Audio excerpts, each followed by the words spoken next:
Hello, I'm M.K.Davis. What you're looking at here is a famous photograph taken up in Lake Champlain.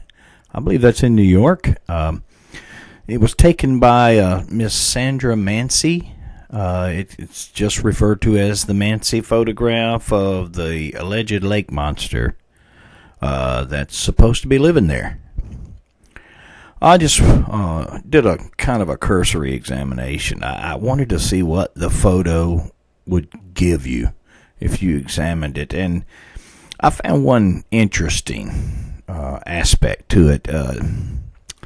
It involves the propagation of waves. You know, it's got a chop there, if you look.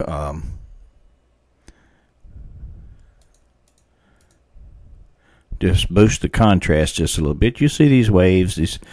The wind is blowing across the water from left to right and creating a chop. And these chop have a certain frequency according to how strong the wind is blowing and how steadily it's blowing. And the waves form a frequency is called propagation of waves. If anything interrupts the harmony of the wind on the surface of the water, then those waves will either change their frequency or they'll go away. And that's what seemed rather interesting to me, because here's the monster, obviously, if you want to call it that. The wind's blowing from left to right. Propagation of waves is pretty much over the entire lake, with the exception of the area downwind of this monster. Let's see here. Just give it a little more contrast. Now you can see it. It's different downwind. You can just take a look right here. You can see that.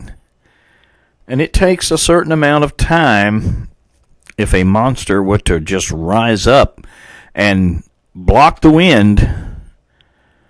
It would take a certain amount of time for that propagation to change or to become extensive downwind. This goes completely off the photograph. I'll have to say that's a very suspicious thing. If this monster had just risen up and she took its picture, why is this interruption of the wave frequency taking place far downwind? Well, anyway, that's just my question. It's my observation.